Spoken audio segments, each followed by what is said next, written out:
সংস্কার তারা করতে পারেন নাই। তারা মূলত সংস্কারের নামে অশ্বডিম্ব প্রসব করেছেন। রায় হচ্ছে একদিকে, আরেকদিকে ঢাকা শহরের একটা জায়গাতে এক ধরনের আনরেস্ট তৈরি করা হচ্ছে এবং এটাকে উৎসাহ দেওয়া হচ্ছে। যাদেরকে তারা এই সংস্কারের আওতায় আনার চেষ্টা করছেন তারা ঠিক মতো কথাই বলতে পারে না। আজকেও আপনি দেখেন বুলডোজারকে বুলডোজার বলতে পারছে না, বলছে বুলড্রোজার। বাংলাও জানে না ঠিক মতো, কিন্তু গালি দিতে বলেন গালি জানে। সভ্য মানুষের মা বাপ তুলে গালি দেয়, উয়া উয়া বলে গালি দেয়। শুধু ক্ষুদ্র ঋণ দিলেই জীবনের দারিদ্র দূর হয়? মনের দারিদ্র কে দূর করবে? আমরা ভবিষ্যতের জন্য আরেকটি বৃহৎ অসভ্য জাতি তৈরি করার চেষ্টা করছি। তুষার ভাই, একটু আপনার কাছে এবার আসতে চাই। যে রাজসাক্ষী হয়ে তিনি একটা প্রিভিলেজ পেলেন, পরবর্তীতে যে আরো যে মামলা আছে সেখানেও কি তাহলে রাজসাক্ষী হওয়ার জন্য এক প্রকার প্রতিযোগিতা করা হবে কিনা, যে রাজসাক্ষী হলে মৃত্যুদণ্ড থেকে সে 5 বছরের কারাদণ্ড পেলেন? আমি একটা একটা করে বলি। প্রথমত, এই ট্রাইব্যুনালের রায়কে বাধাগ্রস্ত করার তেমন কোনো কার্যকর প্রচেষ্টা আমরা লক্ষ্য করি নাই। ফলে এই রায়কে বাধা দেওয়া হচ্ছে, এই রায়ের বিরুদ্ধে ষড়যন্ত্র হচ্ছে, এই কথাগুলি সম্পূর্ণ রাজনৈতিক ছিল। আওয়ামী লীগের অবস্থা এখন এরকম না যে সে কোথাও কোনো বাধা দেওয়ার মতো শক্তি তার আছে এবং তার লোকজন পলাতক, অভিযুক্তরা পলাতক। এমনকি আইনজীবী তো তারা নিযুক্ত করতে পারে নাই, অথবা তাদের পছন্দসই আইনজীবী ওইখানে তাদের পক্ষ হয়ে লড়ে নাই। ফলে আমি মনে করি যে ট্রাইব্যুনাল বেশ বাধাহীনভাবে রায়টা দিতে পেরেছে। মানে তাদের উপরে তেমন কোনো প্রভাব কারণটা কি, মানে আইনজীবী না থাকার কারণ কি সেটা আমি জানি না, কিন্তু তারা তো আর তাদের পছন্দের আইনজীবী দেন নাই। রাষ্ট্র তাদের পক্ষে আইনজীবী দেয় নাই, নাকি দিতে বাধা দেওয়া হয়েছে? এটা আপনি আমাকে জিজ্ঞেস করলে কেমন হবে? আমি যা দেখেছি, আপনি যা দেখেছেন আমি তাই দেখেছি, আমি তো সেখানে যাই নাই। তো দ্বিতীয় হচ্ছে যে এটা আমি মনে করি যে তত্ত্বাবধায়ক বা অন্তর্বর্তী সরকার যেটা আমাদের এখন আছে, তারা 3টা প্রতিশ্রুতি দিয়েছিলেন। একটা হচ্ছে সংস্কার তারা করতে পারেন নাই, কেননা শুধু সাংবিধানিক সংস্কারই তো সংস্কার না, তারা আরও কিছু সংস্কার কমিশন করেছিলেন। ফলে সেই সব সংস্কারগুলিকে কার্যকর করার জন্য কিন্তু সাংবিধানিক পরিবর্তন, উচ্চকক্ষ, নিম্নকক্ষ, সংসদ এগুলো দরকার ছিল না। এগুলি অনেকগুলি আছে প্রশাসনিক সংস্কার যেটা সরকার নিজেই করতে পারে, অনেকগুলি আছে স্বাস্থ্য কিংবা অন্যান্য বিভাগের সংস্কার, সেগুলো সরকার করতে পারত। তারা মূলত সংস্কারের নামে অশ্বডিম্ব প্রসব করেছেন। এরপরে তারা বলেছেন নির্বাচন করবেন। সেই নির্বাচনের তারিখ এখনো পর্যন্ত ঘোষণা হয়নি, কিন্তু মাস জানি তারিখ জানি না, এবং এটা নিয়ে অনেক সংশয় আছে মানুষের মধ্যে। আরেকটা হচ্ছে বিচার। ফলে তারা বিচারটা সম্পন্ন করতে পেরেছেন, এটা তাদের প্রথম ডেলিভারি। কিন্তু বিচারের রায় হয়েছে, কিন্তু রায় কার্যকর না হওয়া পর্যন্ত বিচার কিন্তু সম্পূর্ণ হয় না। এই বিচারে যারা দোষী, মূল দোষী ব্যক্তিরা ধরাছোঁয়ার বাইরে, আর যিনি রাজসাক্ষী হয়েছেন তিনি নিজেই অপরাধের সাথে জড়িত। এখন রাজসাক্ষী কখন লাগে? যখন যথেষ্ট প্রমাণাদি থাকে। আপনার রাজসাক্ষী কেন লাগবে? রাজসাক্ষী লাগে যদি আপনি যথেষ্ট প্রমাণাদি দিয়ে, বা আপনি যথেষ্ট পরিমাণে প্রমাণ করার মতো আপনি যদি মনে করেন যে মাল মশলা হাতে নাই। কিন্তু এইখানে তো সব মাল মশলা হাতে আছে, ভিডিও আছে, ফোন কল আছে, তার উপস্থিতি আছে, তিনি পদে ছিলেন। তাহলে এই রাজসাক্ষী সাহেব কি করলেন? উনি নিজে রাত্রেবেলা এই হত্যা পরিকল্পনায় কামাল সাহেবের বাসায় নাকি উপস্থিত থাকতেন, এবং তারই অধীনে পুলিশ, সেই পুলিশেরা গুলি চালিয়েছে। উনি তার মানে পুলিশ হিসেবে ওইটার সঙ্গে সরাসরি জড়িত। এই পুলিশরা যে গুলি পেয়েছে, এই গুলি নিশ্চয়ই তার নির্দেশেই পুলিশের হাতে গিয়েছে। এই পুলিশরা গুলি করে এসে যে ভিডিওতে আবার বলছে একটা মারি আরেকটা, হ্যাঁ, এবং কেউ চলে যায় না, একজন মারা গেলে 2জন এসে যায়, কি জানি আমরা দেখেছিলাম না, সেগুলোর পর্যন্ত ভিডিও আছে।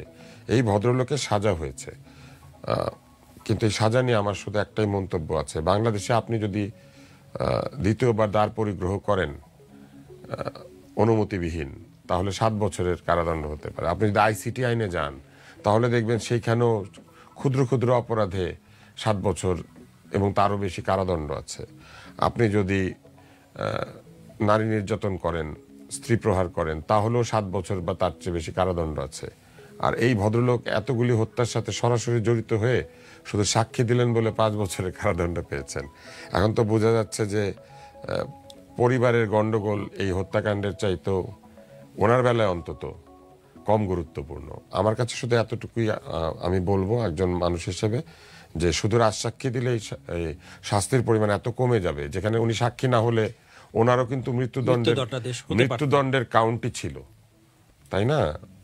কারণ একইভাবে উনি যুক্ত, সেইখানে, এবং ওনার বাহিনী যুক্ত, কিন্তু শুধু রাজসাক্ষী হলেন বলে ওনার এটা যে কমে গিয়েছে, এটা আমার একটা প্রশ্ন শুধু, মানে যে এরকম আদালত তো কি তাকে চাইলে খালাস দিতে আদালতের পারত। কোনো সমালোচনা নাই। আমার এটা একটা সাধারণ মানুষ হিসেবে প্রশ্ন যে এই অপরাধের গুরুত্বটা কি রাজসাক্ষী হলে অনেক কমে যায়? তাহলে যেটা ঘটবে, যেটা মাহবুব কামাল ভাই বলেছেন, যে বহু মানুষ এখন রাজসাক্ষী হওয়ার জন্য রীতিমতো মানে কান্নাকাটি প্রতিযোগিতা করবেন। আর বিচারের রায় কার্যকর না হওয়া পর্যন্ত তো আসলে বিচার সম্পূর্ণ হয় নাই। সেক্ষেত্রে যদি আপনি চিন্তা করেন, এই অন্তর্বর্তী সরকার এখনো বিচার পুরোপুরি সম্পূর্ণ করতে পারে নাই। রায় কার্যকর করলে বিচার সম্পূর্ণ হবে। বিচারের রায় হয়েছে এবং এই রায়ের বিরুদ্ধে আবার আপিল করারও সুযোগ আছে। ফলে এটা আরো কিছুদিন হয়তো চলতে পারে যদি আপিল হয়। কিন্তু আমি মনে করি যে হত্যা একটি গুরুতর অপরাধ। যে কোনো হত্যাকাণ্ডে কেউ যদি জড়িত থাকেন এবং প্রমাণ পাওয়া যায়, তবে তার শাস্তির ব্যাপারে কারো দ্বিমত থাকা উচিত না। এবং প্রতিটি হত্যাই মানবতার বিরুদ্ধে অপরাধ। প্রতিটি হত্যা আমাদের ধর্মেও বলা হয়েছে যে যে কাউকে হত্যা করলো সে যেন পুরো মানব জাতির বিরুদ্ধে অপরাধটা করলো, হত্যা করলো। আর ওই কথার সাথে আমি একমত যে যে কোনো বিচার বলেন, সংস্কার বলেন, যে কোনো বৃহৎ দাগের কর্মকাণ্ড বলেন, যেটা সরকার বা কোনো প্রতিষ্ঠান করতে পারে, আমরা ব্যক্তি কিন্তু সেভাবে পারি না। সেই রকম কাজে আমি এটাকে শেষ করি, কারণ পরে আর এটা মনে থাকবে না। তো যে কোনো এই ধরনের বড় দাগের কার্যক্রম যেহেতু কোনো প্রতিষ্ঠান করেন, ফলে এই কাজের ইম্প্যাক্ট কি হবে এটার একটা অ্যানালিসিস থাকা উচিত। আমরা দেখতে পাচ্ছি যে কোনো কার্যকারী কারণ সম্পর্কবিহীন ভাবে রায় হচ্ছে একদিকে, আরেকদিকে ঢাকা শহরের একটা জায়গাতে এক ধরনের আনরেস্ট তৈরি করা হচ্ছে এবং এটাকে উৎসাহ দেওয়া হচ্ছে। এই কাজগুলি ভালো না। এবং আজকের দিনেই বন্দরের চুক্তি স্বাক্ষর করা হচ্ছে, এইটা 24 ঘন্টা 48 ঘন্টা অপেক্ষা করা গেল না। এই ধরনের কাজকর্ম করলে না নানান রকম প্রশ্ন ওঠে এবং এই প্রশ্নগুলি একসময় জটিলতা এবং অস্বচ্ছতার জায়গাতে চলে যায়। এবং আরো একটি বিষয় আমার খুব অবাক লাগে যে কিছু কিছু দেশের যেন উৎসাহের শেষ নাই। এই রায় কিভাবে হলো? বাংলাদেশে বড় বড় হত্যাকাণ্ডের রায় হয়েছে, এগুলি নিয়ে তাদের কোনো আগ্রহ নাই। কিন্তু আমি লক্ষ্য করেছি আমাদের অন্তত 2টি প্রতিবেশী এবং প্রতিবেশীর প্রতিবেশী দেশ আছে, এদের আমাদের বাড়িতে খিচুড়ি রান্না হইলেও যেন এদের মানে শুরু হয়ে যায় এদের এক ধরনের বিরাট আমাদের এখানে নাক গলানোর ইচ্ছা। আমি জীবনে কোনোদিন কিছু জায়গা থেকে ফোন পাই নাই, কিন্তু আজকে আমি দেখলাম যে এইসব দেশ থেকে TV channel, radio channel phone করতে শুরু করেছে। এত কি তাদের দেশে কাজকর্ম নাই, আমাদের নিয়ে এত মাথা ব্যথা কেন এই দুই দেশের? এটা নিয়ে আমার সবসময় আপত্তি আছে এবং আমি মনে করি এইসব ক্ষেত্রে আমাদের সরকারের এবং রাষ্ট্রের প্রতিবাদ জানানো উচিত যে আমাদের কাজ আমাদেরকে করতে দাও, এইটা নিয়ে তোমরা এত মাথা ঘামাও না। তোমাদের দেশে বহুত জিনিসপত্র আছে, সেগুলো নিয়ে চিন্তা করো। আমাদের বাড়িতে কি রান্না হয়, আমার বাড়িতে লবণ আছে না চাল আছে না, আমি খাই কি খাই না, এটা নিয়ে তোমার এত চিন্তা কেন? নিজের দেশে সুশাসন নাই, অন্যের দেশে সুশাসন প্রতিষ্ঠা করার জন্য এত আগ্রহ কেন? ধন্যবাদ আপনাকে। জনাব সুব্রত চৌধুরী, আপনার কাছে এবার ফিরতে চাই। শেখ হাসিনার তো মৃত্যুদণ্ডাদেশ দেয়া হলো, আসাদুজ্জামান খান কামাল তাকেও মৃত্যুদণ্ডাদেশ দেয়া হলো, এরপর তারা কি আপিল করতে পারবেন কিনা? না, তারা তো পলাতক, তারা আপিল করতে হলে সারেন্ডার করতে হবে, জেলখানায় ঢুকতে হবে, তারপরে আপিল করবে। আপিলও হবে ডাইরেক্ট অ্যাপিলেট ডিভিশনে। তো সেই সুযোগটা তো রয়ে গেল। আর তারা যদি না আসে, আপিলও না করে, তো রায় তো কার্যকরী করবে কেমনে? বঙ্গবন্ধুর যারা পলাতক আসামি ছিল তাদের তো অনেক জায়গা থেকে ধরে আনছে না, শেষ পর্যন্ত ভারত থেকেও তো একদম সাম্প্রতিক সময়গুলো থেকে এরকম তো ধরে আনতে হবে আর কি।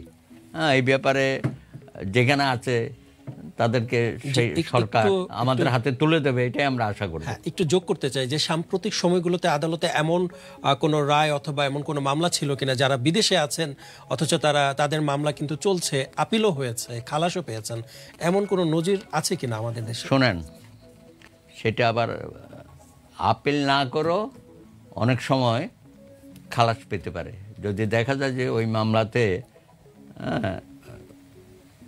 সাক্ষী সাবুত যেগুলো দিয়ে কনভিকশনটা দিয়েছিল সেগুলো গ্রহণযোগ্য না, সেই কারণে সবাইকে খালাস দিয়ে দেয়। তখন আবার ওখানে যারা নন অ্যাপিল্যান্ট বলে, আপিল করে নাই, সেই ব্যক্তিরও এই সুযোগটা পায়। আচ্ছা, তুষার ভাই, একটু জানতে চাই আপনার কাছে যে বারবার ভাঙলে কি ইতিহাস মুছে ফেলা সম্ভব?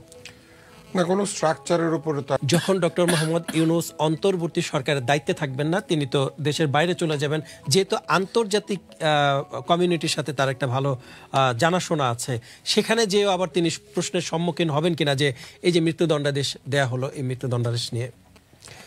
অন্তর্বর্তী সরকারের প্রধান ডক্টর মোহাম্মদ ইউনূস যখন এই দায়িত্বে থাকবেন না, উনি দেশের বাইরে যাবেন এমন কোনো কথা কিন্তু উনি বলেন নাই। যদি চলে যান আর কি। এখন যদি চলে যান তো যদির উপরে আলাপ, কিন্তু উনি এটা বলেন নাই। ফলে উনি যদি দেশে থাকেন, দেশে থাকবেন, উনি বাংলাদেশের নাগরিক। উনি যদি বিদেশে থাকতে চান, থাকবেন, এটা তো তার স্বাধীনতা। কিন্তু কিছু মানুষ আছেন যারা বাউন্ড টু গো, যেমন এই যে আলী রিয়াজ সাহেব, উনি তো আগে ওইখানে থাকতেন না, উনি বহু আগে বাংলাদেশ পরিত্যাগ করেছেন। উনি এসে এই সমস্ত ভজঘট করে দিয়ে উনি কিন্তু আবার ফিরে যাবেন। এবং এরকম একাধিক ব্যক্তি আছেন যারা নিউ ইয়র্ক থেকে, নেদারল্যান্ড থেকে, ইউকে থেকে, বিভিন্ন জায়গা থেকে উড়ে এসে বসেছেন এবং তারা কিন্তু আবার উড়ে যাবেন। তারা কিন্তু যাবেনই, কারণ তারা সেইখানেই তাদের জীবন তৈরি করবেন, এই সিদ্ধান্ত বহু আগে নিয়েছেন। তারা আসলে কি করবেন এইটা নিয়ে আমরা আলোচনা করতে পারি। ডক্টর মোহাম্মদ ইউনূস তো এখন পৃথিবীর নাগরিক। উনি বহু জায়গাতে সম্মানসূচক নাগরিকত্ব পেয়েছেন, উনি বিভিন্ন বিশ্ববিদ্যালয়ের ডক্টরেট পেয়েছেন, ওনার তো পুরস্কার এবং পদকের কোনো শেষ নাই। তো সেই কারণে উনি কোথাও না কোথাও থাকতেই পারবেন, কোথাও থাকতে চাইলে সাদরে তাকে বরণ করা হবে। আপনি যে প্রশ্নটা করেছেন এটা নির্ভর করবে যে দেশে তারা থাকবেন সেই দেশে ডিম ছোড়ার মতো বাঙালি আছেন কিনা। কেননা ক্ষমতায় থাকতেই ডিম ছোড়ার ঘটনাটি ঘটেছে, ফলে ডিম ছোড়াকে বন্ধ হবে? বাঙালি কি তার ডিম ছোড়ার অভ্যাস থেকে সরে আসবে? বাঙালি কি তার কুৎসিত গালিগালাজ, যেটা ইন্টারনেটে শেখানো হয়েছে, স্বৈরাচার হটানোর নামে বাঙালিকে যে কুৎসিত জঘন্য উর্দু, হিন্দি, আঞ্চলিক ভাষা মিশ্রিত জঘন্য বাংলা, জঘন্য উচ্চারণ, জঘন্য গালিগালাজ শেখানো হয়েছে, এইখান থেকে জাতিকে উদ্ধার করার কোনো চেষ্টা তাদের মধ্যে ছিল? এই সরকার সব করেছেন, শিক্ষার উপরে কোনো একটা ইতিবাচক কোনো কার্যক্রম হাতে নেন নাই। আমাদের এই যে কুশিক্ষা, অশিক্ষা, অন্ধশিক্ষা, যা আমাদেরকে অন্ধত্বে নিয়ে যায়, মানে মনের অন্ধত্বে, সেই জায়গা থেকে ফিরিয়ে আনার কোনো প্রক্রিয়া কি তারা নিয়েছেন? তারা যাদেরকে আজকে সংস্কার চাপিয়ে দেওয়ার চেষ্টা করছেন, এইটা ঠিক ওইটা ঠিক, আমরা অমুক দেশে দেখেছি, তমুক দেশে দেখেছি, যাদেরকে তারা এই সংস্কারের আওতায় আনার চেষ্টা করছেন, তারা ঠিক মতো কথাই বলতে পারে না। আজকেও আপনি দেখেন, বুলডোজারকে বুলডোজার বলতে পারছে না, বলছে বুলড্রোজার, আবার বলছে ব্রুলড্রোজার বলছে। কিন্তু হ্যাঁ, তারা ঠিক মতো ইংরেজিটা জানে না, যে যন্ত্রটাকে সাথে করে নিয়ে এসেছে। তারা বাংলাও জানে না ঠিক মতো, কিন্তু গালি দিতে বলেন গালি জানে। এই যে গালির সংস্কৃতি যারা শেখালো, একটা মুহূর্ত এই অন্তর্বর্তী সরকার বলেছে যে আসেন আমরা সভ্য হই, জুলাই সনদে স্বাক্ষর করে বলেছেন আমরা নাকি সভ্য হলাম। সভ্য মানুষের মা বাপ তুলে গালি দেয়, উয়া উয়া বলে গালি দেয়। এই সভ্যতা তৈরি করার কোনো চেষ্টা তাদের মধ্যে ছিল?